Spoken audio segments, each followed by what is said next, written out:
Hey guys, so here we are with Mage Knight, the game walkthrough. So this is the scenario that teaches you basically the rules of the game, and I'm actually going to do it with you guys, just to give you a better idea of how to play the game, because there's a lot there, and watching someone play it makes it a lot easier.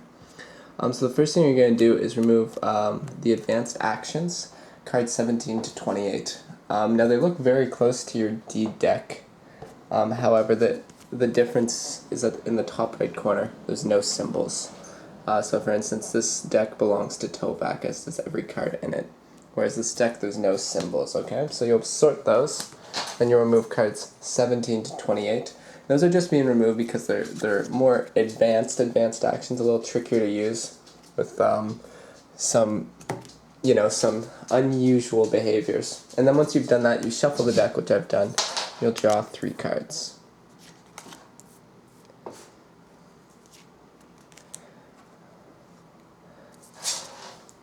Now these cards can be accessed by leveling up, and also they can be given as rewards as well. So agility over here. You may spend move points during combat 1-for-1. For attack, gain a blue crystal, very useful, having mana, ranged dice attack 3. Then over here we have influence 3, and also gain reputation at the end of your turn. So what's reputation? Well, we've discussed that this is your score, also referred to in this game as fame. So the more you do, the more famous you get, the more fame you gain. And it doesn't cap at 119. If you get there, you restart over, but you lose the leveling up bonuses the second time around. So you can only do these level ups once each. Over here's our reputation marker, so it starts at 0, and all that does is it helps you with influence. Influence is what you're going to be using to grab new recruits to heal wounds, and stuff like that. Heal wounds, buy spells, sometimes buy advanced actions if you're in monasteries. And units come from this deck here. So you're going to flip over 3.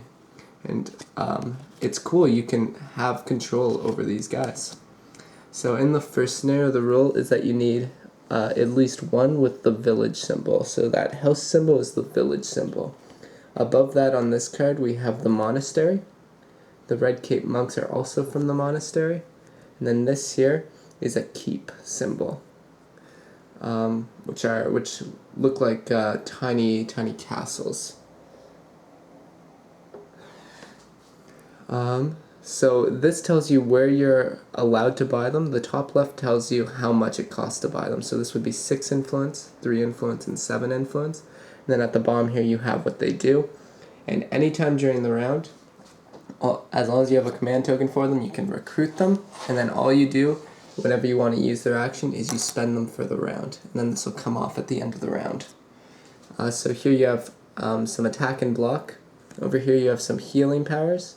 And ready a level 1 or 2 units. Well, what's levels? That's the number in the top right corner. So for instance, 1, 2, and 2. So to ready a level 1 or 2 unit means, suppose I had both of these guys and I had spent him. Then if I had a second command token, I could spend it on him to ready a level 1 or 2 unit. And that means to remove this token to be able to use his attack or block again.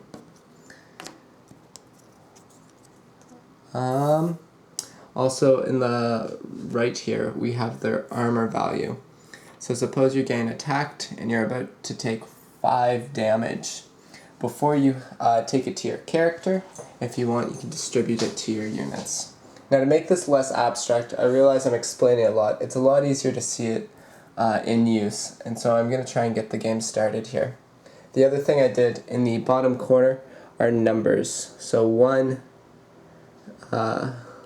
2, you can see that. So on all these green tiles there's numbers and there's stacks, so that 3's next, then 4, 5, 6, 7, 8. And then at the bottom here, I have 1 city tile mixed in with 2 random core tiles, and they're shuffled. And the objective of this scenario is just to find the city tile, and once you do, you end the game flat up like that. That's it.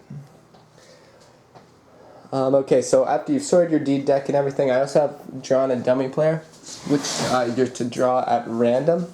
And so he's good to go. And the last thing I have to do is I'm going to roll these dice, which will be by mana. Now mana is used to power up cards, and there's basic type of manas like this white and red over here, and then there's unusual or non-basic such as gold and black. Now in your initial roll, if you roll more non-basics than basics, more than or equal to, then you keep re-rolling the non-basic dice until that's no longer the case. So in this case we only have one non-basic, so we're good. And then the number of man dice and units I was drawing there. So how do you decide that? Well, it's the number of players plus 2. So it's just me here plus 2, just me plus 2. And so that's how that ended up working out. Over here I have my player card. Now these tokens here are stacked numerically, so 1, 2, 3, 4, 5, 6, and that corresponds to the levels that you're gaining. So this one here will be on top of my deck as I'm in level 1 and level 2, and then come level 3 I'm going to flip over a new shield. And so it's a double reminder that way, and also helps you to stack. So what do I see here? On the left I have my armor value, on the right I have my hand limit. This one has nothing on it and is just there made available for you for recruiting units. Finally here we'll get to the map. So to explain what you see here, this is a mining source, so if you end your turn on this, then you gain a green crystal. Over here, if you end your turn on this, you can get rid of 1 wound either from your hand or discard pile, and next turn you get a free gold mana. Now a gold mana can only be used during the day, and it's the equivalent of any color of your choice except black. These represent orcs, and then here are villages. Now there's a few things you can do in villages. One thing is recruit units with the village icon. You can also heal, so if you have wounds in your hand, which are these things here, so wounds are absolutely useless, they're just burdens to have in your hand. They clog up your hand and count towards your hand limit, so they're really annoying to have. But if you're in a village and you have them in your hand, for 3 influence points, you can get rid of 1, so for 6, 2, and so forth. And that's it. That's everything you see on this map. So as I said, it will be much easier to understand what's happening as I begin to play, why mana is important, why crystals are so cool, and all that. So all I've done is grabbed a matching icon to match what's on the pitch. Now because these are rampaging, they'll actually go face up. So we have 2 face up. Here we have a summoner, so he's a bit complicated. Then over here we have the ironclad. So to explain what's happening on this card first. So on the left here we have their attack value. So that's the amount I'll have to block to stop it from going through. If it does go through, this right symbol here means that it's a brutal attack. So it costs 4 to block, but if you don't manage to block it, brutal means it's going through at double, so it'll do 8 damage to me. So either block it for 4 or take 8 damage. Up here we have a shield of 3, so I need to do 3 damage to him. However, there's also a fist here, and that means physically resistance. So if I use regular attacks, I'll need double. So it takes 6 regular attacks. However, if I get an ice attack or something like that, then it's only 3. I can also do a combination of both. For instance, Tovak here has a card in his deck which would give me ice attack 2. That would leave me with 1 attack left that I'd have to use with physical resistance, or have to use physical attacks on. And so if I was using physical attacks for the remainder of the 1 damage I had to do, it would be 2, right? So I just double it. Or multiply it by 2. Okay. And then if you successfully kill him, you get fame here at the bottom. Now this guy, we have his defense value, but we don't know his attack value, because his ability is that he actually summons a much harder creature to do his fighting for him. So how combat works is you get to do ranged attacks first, ranged and sieged attacks first, and then the enemy token gets to attack. So ranged attacks, it says specifically on the card what they are, and you'll be able to do those first to any enemy. They'll then retaliate with their attack, so at that point you'll draw his creature, and whatever that creature's attack value is, that's the damage that's going to be done to you, or the damage you have to block, along with any effects. So if it's brutal, it'll go through as damage. If it's Swift, you'll need to block it with double. But again, it's really hard to deal with the abstract here. And anyways, once the creature's done his attack, then you only need to do 4 damage to wipe him out and get 4 fame. Now these are rampaging enemies, so they'll also boost up our reputation. But as I said, I'm going to try and stop talking abstractly and just give you guys some application, because it's really much simpler than it may seem. So my hand limit here is on the right, so I'm going to draw 5 cards. There's that ice attack I was telling you about.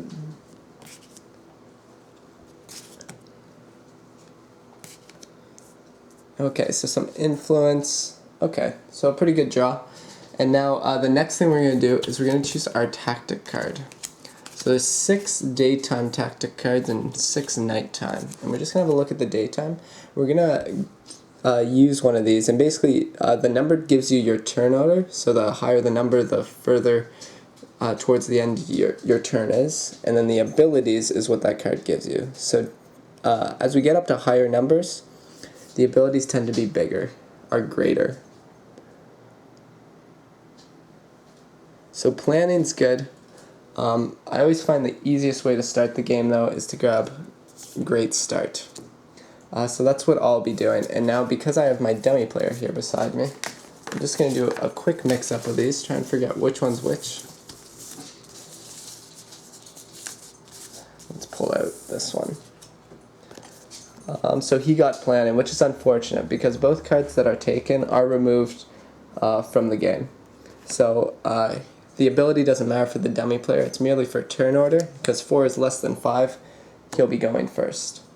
My card's ability is that when I take it, I get 2 additional cards, so I'm going to add those to my hand, which, by the way, is being represented by this white sheet, just because I'm holding the camera, and so I wouldn't be able to hold them up in my hand. So these 2 cards are removed from the game, put them way up here. Cool. Alright, so our dummy player will go first, and his turn's simple. You flip 3 cards, and then depending on what color the top one is, white, you check his inventory, and for however many crystals he has there, that's how many additional cards he flips over. So he has 2 white, so he's going to get 2 additional cards. What crystals go in his inventory? Well, it's shown right here at the bottom of the card, so 2 white and a green. And so he's gone through 5 cards, which puts a bit of pressure on me, who will teleport now to the opening portal. So the dummy player is not on the map, he's merely a timekeeper, basically, dictating how much time you have to reach that tile. So we have 2 day rounds and 1 night round. Okay, so I'll show you these cards quickly. You can quickly read them. So here, pay a mana, and you get a crystal. The difference between mana and a crystal, mana needs to be used the very turn you get it. Crystals can be stored in your inventory. Influence, which can be used for interaction, which in this case means we could recruit the herbalist from the village maybe if we can make it there. Improvisation is a good card to get you out of a tight spot because it can be used for anything. Here we have a heal or draw cards, also useful. Using additional mana die from the source, or the power, if you power it up for its stronger effect, which, by the way, I didn't mention that, every card has 2 parts. The higher effect is one that you get when you play it, and then the lower effect is the powered up version of that. And so if I spend a white mana on this, and where am I getting mana from, right? Well, each turn you can use one of the mana die here from the source. So you have access to 1 of these per turn. So if I were to grab the white one, or the gold, I could use the stronger effect from this, which states, take a mana die from the source and set it to any color except gold. So I could take one of these, turn it to any color, then whichever color I set it to, I get 2 blue mana of whatever type I set it to. Then over here we have movement, and if I pay blue, movement 4. Then ice attack 2, ice block 3, and then a very strong ice block 5, which can be, which is stronger depending on how strong your opponent is with his attacks, abilities, and resistances. So what I'm going to be trying to do this turn is I'm going to be trying to move, I think, up to the village, and I'm going to see if I can either attack or recruit. I'm going to do something cool, so that's as far as I've thought it out. So I have movement that I can generate from here, That puts me at move 4. Now each land tray has a different movement value that it costs, and that can be referenced over here. And then there's also a card that they give you that also has the references, but these are the numbers here. So right now we have plains, hills, and forests, which are 2, 3, and 3. Forests have that little 5 because at nighttime their movement value increases up to 5. Representing that night it's scarier, you don't know what's in there, so it's a lot more difficult to move through forests at night. Okay, looking at my hand, I think I'm going to play a very simple turn. My plan's simply this. So this is my hand, so I'm going to play this with that white crystal. And then I'm going to take a mana die from the source and set it to any color. I'm going to take this gold and set it to blue. Or no, I'll leave the gold, because gold can be used as anything. So it makes sense. And set it to blue. Now this goes back. Now the second part of that ability, so I used my 1 mana die from the source already. And then according to the instructions, I took that red die, set it to blue. Now I'm going to gain 2 mana, which need to be used this turn. Now they're the same markers that are used for crystals, but I'm just going to remember that they have to be used this turn. And how I'm going to use it is I'm going to spend 1 here on movement. So put me at move 4. So where's that get us? That'll go 1, 2, 3. And now this costs 2 movement, right? So the forest is 3, this costs 2, and I only have 1 movement point left. Now what you are allowed to do is you're allowed to play any card sideways to get yourself an additional basic points. So in this case I'm using it for 1 additional movement. So any card can be played sideways except of course wound cards. So this will, any card sideways can give you movement, a card sideways can give you an influence, a card sideways a block, an attack, basically anything here that improvisation shows you. What it can't do is give you special things like an additional ice attack or ice block. However, as pointed out before, ice attacks can be combined with regular attacks, right? So ice attack 2 against this physical resistance would do 2 effective damage, and then I would need 2 regular attacks to finish off the creature. Okay? So again, if ever you're not sure, improvisation's a nice reference card and every deck has one. And that shows you what you can use cards sideways to count towards. So that puts me at 5 movement, which puts me next to this enemy, this rampaging enemy.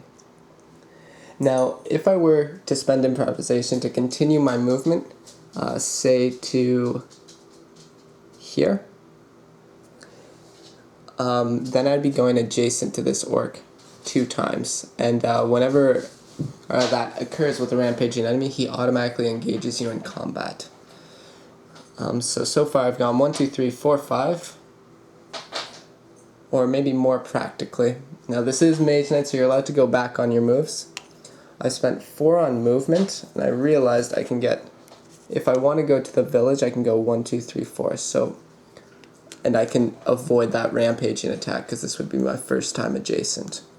So what I have to decide is what's more important. Am I able to attack this enemy who's going to draw a random card to fight me with? And I think I can. So I'll return to my original strategy, moving 1, 2, 3, 4, 5. I'm going to choose to enter combat. So I still have 1 mana token left at my disposal, and I have these 4 cards to work with. Now the first phase of combat is ranged attacks. And so if I can do enough ranged or sieged attacks to get me 4 damage, then he doesn't even get a chance to attack. Unfortunately, I don't have any ranged attacks available to me. And so we're going to go to step 2, which involves this guy here drawing a much harder enemy. So we just take 1 off to the top, and you never know what you're going to get. Okay, so in this case, one of the weaker ones. So the only thing we're interested in is the attack and any effects that go with it. So what we're going to do is we're going to use this card here. And we're going to use the powered up version with our second mana token we gained from mana draw.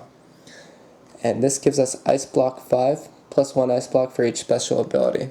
So, and they count everything, so this physical resistance would put him at ice block 6, for instance. Anyways, so his attack is 5, the ice block 6 suffices in blocking that, and so that'll be the end of this guy who's just summoned for that attack. Unfortunately, I don't get the fame points from that token or anything like that. However, now that I've blocked his attack and no damage has gone through, I can now retaliate and attack back. And so what I'm going to be doing is I'm going to be using improvisation, which is discard another card from your hand to get blah blah blah. Attack 3 is what we're interested in. And so this here is going to be spent to use improvisation attack 3. Now he has defense 4, so I'm going to add one more card sideways to get me that attack 4. So the one scenario that didn't happen, so that's enough to take care of him. I'll just quickly present you with this scenario. Suppose I didn't block and I chose to use this for attack and switched everything else. Okay, so even if I wanted to do ice block 3 against a 5 attack, the attack still goes through as attack 5. Unless you fully block the attack, it goes through at its full value. And so at its full value, so 5 minus 3, it doesn't matter that I block, so it's just 5, and then you put that up against your defensive value. Now, for each wound you take to your hand, you get your defensive value. So bringing this over here, so if I take 1 wound, then I've reduced this attack to 3. 2 wounds, I've reduced it to 1. 3 wounds, I've reduced it to 0. So I'd have 3 wounds in my hand. And of course, combining blocks and wounds don't work. Combining wounds and, like it just doesn't work like that. And so once you're at the assigned damage phase, you're taking the wounds up until you bring that down to 0. And any blocks that brought it down even a bit don't take any effect. So you either block the whole thing or you take the wounds. Okay, in this case we did manage to block it, and so this enemy's dead. So what does that mean? Well, it means I spent a lot of cards. So first off, I'll move these out of the way. At the end of your turn, because you can only do 1 action per turn. So an action is combat, interaction, so spending influence at a village. Movement is not an action, but it needs to be done before you do actions, okay? I'm going to re-roll this die, add it to the source, so a gold, a very lucky roll. And all these cards were spent to allow me to do that attack.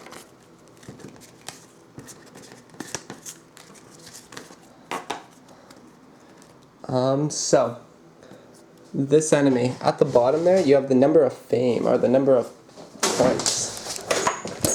Sorry, the number of points that you get. So here it'll be 4, so 1, 2, 3, 4.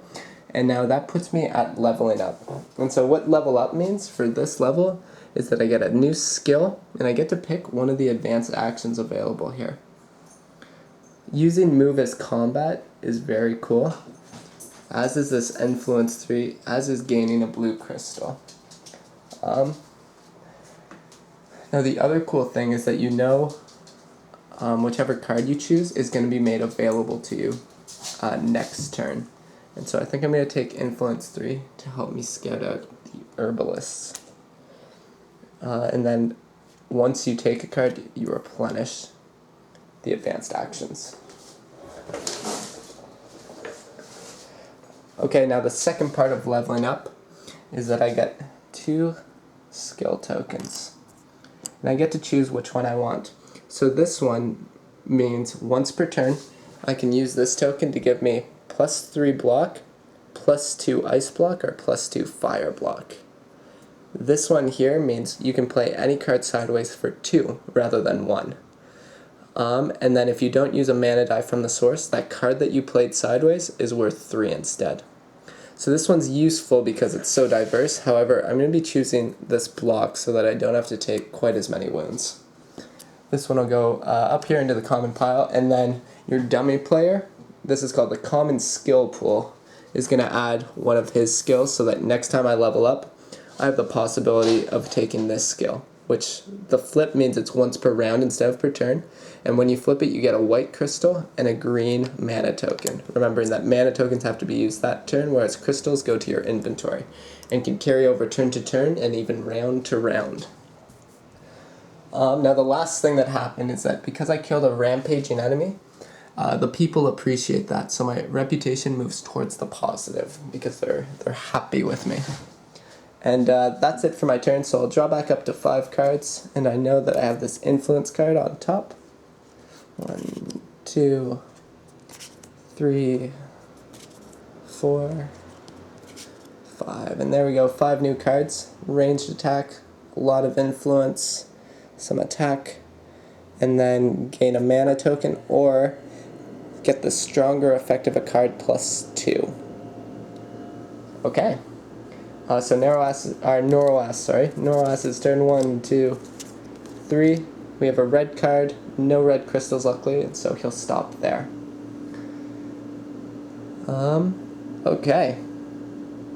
So I think it's going to be a very simple turn for me. I think I'll spend 2 move just to move on to the village, and then I'll recruit a unit. So 2 movement to move on to the village, and then I'll go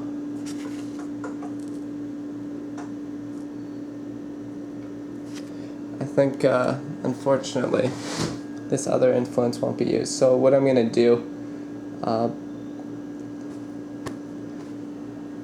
what I want to do before I interact is reveal a new tile to figure out what's coming up ahead. But I don't think I have it. So I'm going to use one of my golds from the source here to give me influence 6. And the reason I did that instead of a combination of these two is because if I use the powered up version of this, then I get fame plus 1 and reputation plus 1, rather than just reputation plus 1. So it's a free point, and so that's what I'm going to do for each unit you recruit this turn.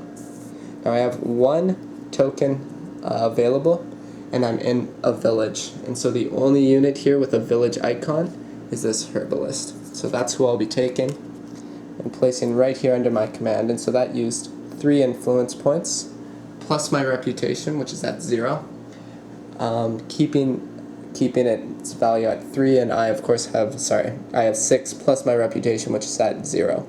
Now that I've done that, now this bottom part here takes effect. So reputation plus 1 at the end of my turn, because I did interaction, that's all I can do. I can't use anything else, I can't go fight something, it's one or the other.